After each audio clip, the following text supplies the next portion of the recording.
दोस्तों, आपका स्वागत है हमारे यूट्यूब चैनल में।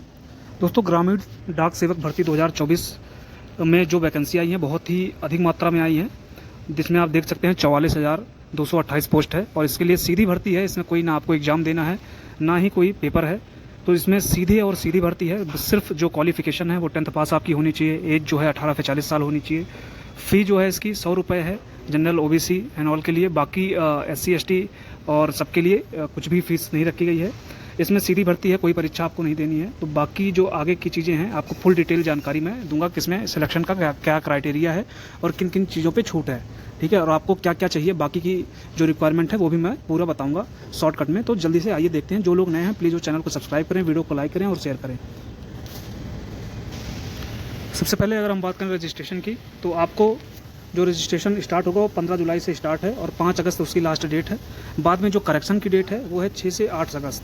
तो 6 अगस्त से 8 अगस्त तक आप करेक्शन कर सकते हैं, बट अप्लाई करने की लास्ट डेट जो है 5 अगस्त है। इसके पहले आपको अप्लाई करना है, ठीक है। नेक्स्ट हम बात करते हैं कि इसमें पोस्ट कौन कौन सी है।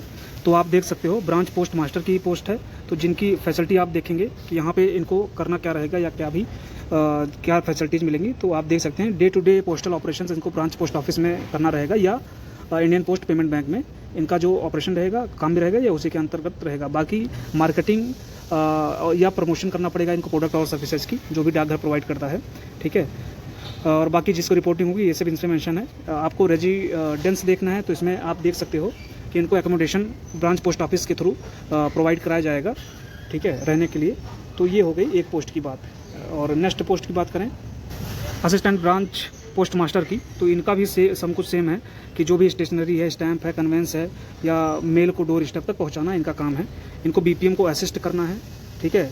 दूसरा, इनको भी जो रेजिडेंस मिलेगा वो भी पोस्ट ऑफिस के कंसल्ट में ही मिलेगा, ठीक है। तो ये हो गए आपके असिस्टेंट ब्रांच पोस्ट मास्टर जो कि BPM को असिस्ट करेंगे। तीसरा आता है आपका डाक सेवक। तो आप देख सकते हैं तीसरी पोस्ट जो है आपकी वो डाक सेवक की है। इनका काम है स्टैम्प, स्टेशनरी वगैरह सेल करना है, ठीक है, डोर टू डोर। और IPPB हो गया या सब पोस्ट मास्टर या पोस्ट मास्टर की जो ड्यूटी है उसमें असिस्ट करना है, ठीक है। तो रेलवे की मेल सर्विसेज को भी इनको रिसीव करना है और पहुंचाना है। तो ये हो गया इनका। बाकी रेजिडेंस का जो है अगर इनको रिक्वायर्ड है तो जो पोस्ट ऑफिस के जुरिस्डिक्शन में आएगा, अगर उन्होंने कुछ ऐसा रेजिडेंस का बना रखा है तो वहाँ पे इनको रहने को मिलेगा, ठीक है। बाकी नेक्स्ट आते हैं, अभी सैलरी की बात कर लें या अलाउंस की, तो BPM जो है ब्रांच पोस्ट मास्टर उसको 12,000 से 29,380 रुपये की सैलरी मिलेगी। जो असिस्टेंट ब्रांच पोस्ट मास्टर है या डाक सेवक इनको 10,000 से लेकर 24,470 रुपये की सैलरी मिलने वाली है। आप यहाँ से देख सकते हो, ठीक है। तो ये हो गया इनका अलाउंस।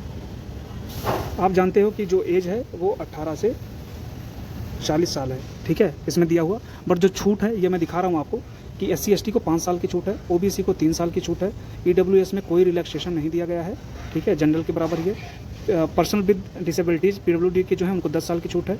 पर्सन विद डिसेबिलिटीज़ और OBC दोनों अगर हैं तो 13 साल की छूट है और SC ST हैं तो 15 साल की छूट है, ठीक है। तो ये हो गई आपकी एज में छूट की बात।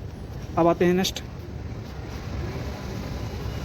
आपकी 10th की क्वालिफिकेशन के साथ आपके पास और क्या क्या नॉलेज होना चाहिए। तो आपको कंप्यूटर का नॉलेज होना चाहिए, कंप्यूटर चलाना आना चाहिए।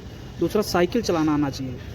आपको ये ध्यान रखना है कि इसमें क्या है कि सैलरी के अकॉर्डिंग और पोस्ट के अकॉर्डिंग इन्होंने साइकिलिंग का नॉलेज बोला है कि साइकिल चलाने की आपके पास नॉलेज होनी चाहिए, आप साइकिल चलाना जानते हो।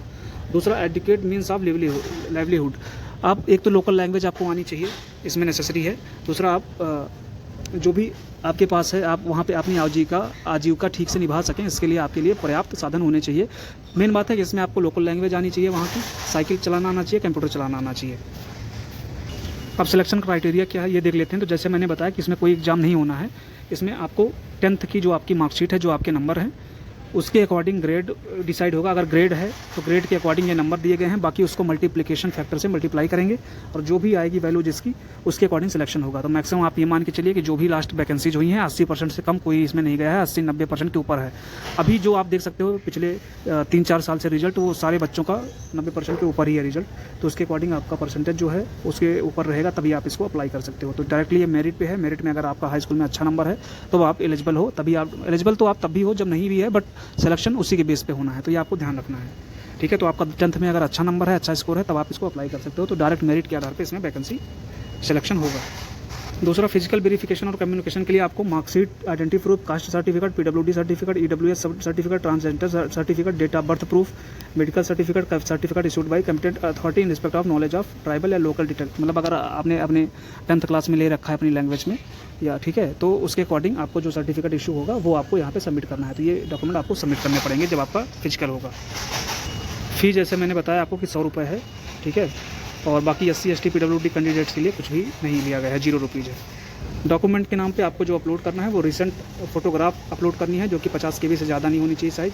सिग्नेचर अपलोड करनी है जो 20 KB से ज़्यादा नहीं होनी साइज़। बाकी आपके जो डॉक्यूमेंट मार्कशीट वगैरह रहेंगे वो रहेंगे ही, बट ये दोनों अपलोड करने हैं आपको। अभ्यर्थियों को जो सबसे ज़्यादा रहती है जानने की इच्छा वो ये रहती है किस स्टेट में कितनी वैकेंसी है। तो आप देख सकते हो उत्तर प्रदेश में आपकी लोकल लैंग्वेज हिंदी होनी चाहिए, आपको हिंदी आनी चाहिए, 4588 वैकेंसी है। उत्तराखंड में आपको हिंदी आनी चाहिए, 1238 वैकेंसी है। बिहार में हिंदी आनी चाहिए, 2558 वैकेंसी है।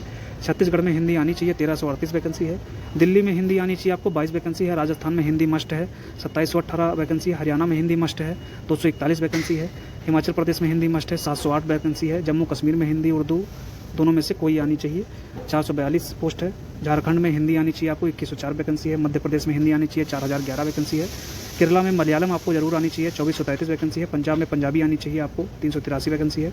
महाराष्ट्र में कोंकणी या मराठी आपको आनी चाहिए, 3170 वैकेंसी है। नॉर्थ ईस्टर्न में बंगाली आनी चाहिए, हिंदी आती हो या इंग्लिश आती हो, मणिपुरी आती हो, इंग्लिश आती हो या मिजो आती हो, अब 2255 वैकेंसी है। उड़ीसा में उड़िया आती हो आपको 2477 वैकेंसी है। कर्नाटका में कन्नड़ आती हो आपको, 1940 वैकेंसी है। तमिलनाडु में तमिल आती हो, 3789 वैकेंसी है। उसके बाद आते हैं असम पे। असम में आपको असमीज आनी चाहिए, असमिया आनी चाहिए, बंगाली आनी चाहिए, बांग्ला आनी चाहिए, बोडो आनी चाहिए, हिंदी आनी चाहिए, इंग्लिश आनी चाहिए, 896 वैकेंसी है।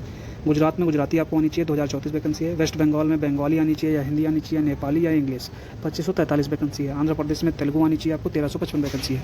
तो ये आपके मेन हो गए। हर स्टेट के अकॉर्डिंग आपको क्या लैंग्वेज आनी चाहिए और कितनी वैकेंसी है, ये टोटल डेटा आपके पास यहाँ पे मैं लेके आया हूँ, ठीक है। तो आप यहाँ पे देख सकते हैं, ये आपको एक टोटल डेटा ब्रीफ करके यहाँ पे मिल जाएगा। तो दोस्तों ये रही जानकारी आपके लिए। आपको ये ध्यान देना है इसमें कि आपकी जो लैंग्वेज हो वो स्टेट के अकॉर्डिंग जो हो वो आपके लिए सूटेबल हो, और आपने उससे कुछ ना कुछ डिग्री ले रखी हो, जैसे 10th में या 12th में। आपका 10th में होना चाहिए क्योंकि 10th की ही मार्कशीट लगेगी, ठीक है। और उसके बाद आपके जो सर्टिफिकेट हो, OBC का हो, SC ST का हो, PWD का हो, EWS का हो, वो आपके बने होने चाहिए, उस साथ में ही सबमिट होंगे। फ़ोटो आपने देख लिया, 50 KB से ज़्यादा नहीं होना चाहिए जो साइज आप अपलोड करोगे। सिग्नेचर 20 KB से ज़्यादा नहीं होना चाहिए। और ध्यान रखना है कि जिनकी 10th में अच्छी परसेंटेज है उनका सिलेक्शन का क्राइटेरिया इसमें जो है थोड़ा सा उनको फ़ायदा मिलेगा, प्रॉफिटेबल रहेगा, तो वो लोग इसमें अप्लाई कर सकते हैं, ठीक है। और जिनका लो है तो उनको थोड़ा सा इसमें मेरिट थोड़ा सा हाई जाएगी, क्योंकि आप देख रहे हो पिछले 2-3 साल से बहुत ही अच्छे परसेंटेज आ रहे हैं सबके। बट स्टेट वाइज ये डिफर करेगा, हर स्टेट में ऐसा नहीं है, तो आप ये देख सकते हो, ठीक है दोस्तों। तो ये रही नॉलेज, बाकी जो भी रहेगा डाउट आप कमेंट कर सकते हो। Thank you.